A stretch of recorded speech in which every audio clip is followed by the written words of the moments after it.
Hey everybody, this is Chris with Overclockersclub. I've got a cool little flash drive here from Hawk Security. It's actually called the SecuDrive. If you've never heard of Hawk Security, you can check them out at hawksecurity.net. So let's get this thing out of the box and see what it looks like.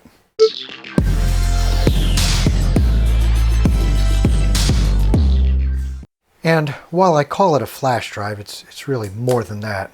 This is an encrypted drive. It's a highly specialized flash drive, you could call it. It's the S drive there, as you can see. But it looks considerably different than the usual flash drive you buy for $5 or $10. And it comes with a special cable, USB cable. And you can see it has an interface there that only fits this particular cable. Now the body of this is an aluminum extrusion, so it's a one-piece body. Has a nice brushed black finish on it, and then I don't know if they silk screen the name on there. There's the website, hawksecurity.net. Has a nice little keypad, little buttons there you can push. You can definitely feel there's a little bit of movement there, and they spring back. And then there are 4 little LEDs, and we'll see how they function here in a little bit. But this is, it uses military grade AES 256-bit XTS hardware encryption, and it's FIPS 140-2 validated. And if you're asking yourself, what is FIPS 140-2? Well, it's the Federal Information Processing Standard, publication 140-2. It's a U.S. government computer security standard that's used to approve cryptographic modules. That's basically what that is. Let's see, end caps. They use 2 little Phillips head screws to secure the end caps on there. And this drive is IP44 rated, which means it's protected against objects that are over 1 millimeter from intrusion there into the case. And it's also protected against water splashing from any angle. So I ran the Atto disk benchmarking. Now I just finished up the crystal disk mark just a moment ago, and I noticed this was a little warm, but it's not bad. I've seen flash drives get a little warm, especially when they're in use. But I'll go ahead and fire up the thermal camera and we'll see what it looks like.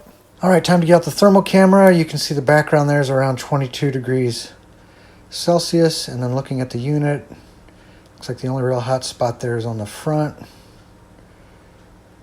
We look at the rest of it, cools off, and then when I flip it around, probably see the same hot spot on the back maybe. No? Not so much. Yeah, a little warmer there. Not that this really means anything, it just sort of shows you where the warmth comes from. So after you first plug it in, I've got it plugged into my USB 3.0 port. The lights go on, you get a blue light and a red light. The generic password that it comes with is 112233, and then you hit the unlock. And if you put the code in right, you can see the green light stays on, the blue light flashes for a moment, and the red light goes out. So now I have complete access to the drive. Now, if you want to lock it, you just push the lock button and hold it for a few seconds here, and the red light comes on and you are now locked. And you cannot access the data until you enter the proper security code. And of course you can create your own security code, but the generic one is 112233, and then you hit the unlock and you're in.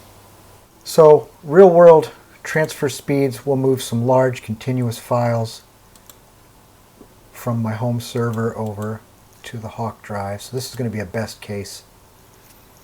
You can see you get a decent transfer speed, pretty consistent. And that's kind of a best case situation. If you move a bunch of small files back and forth, it always takes a hit on your transfer speed. And now I will copy these files here from the Hawk drive to my solid state drive.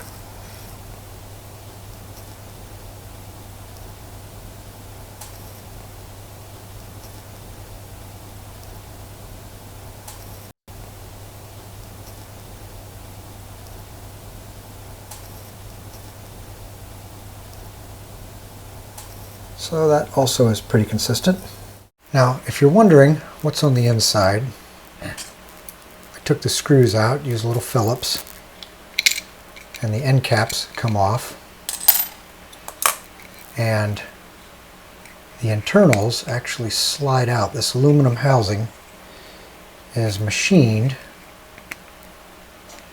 so that the circuit board slides right out. There are actually some grooves in the extrusion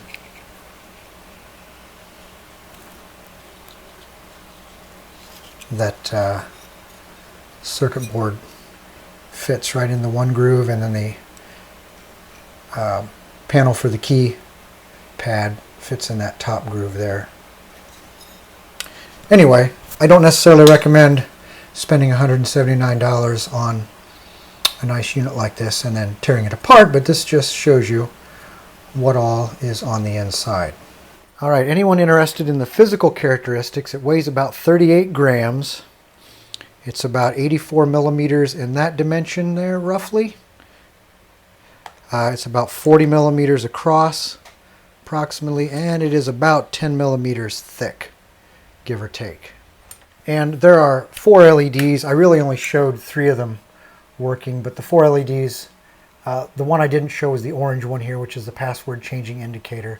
We saw the green one when it's unlocked. We saw the red one where it is locked. That's also an error indicator.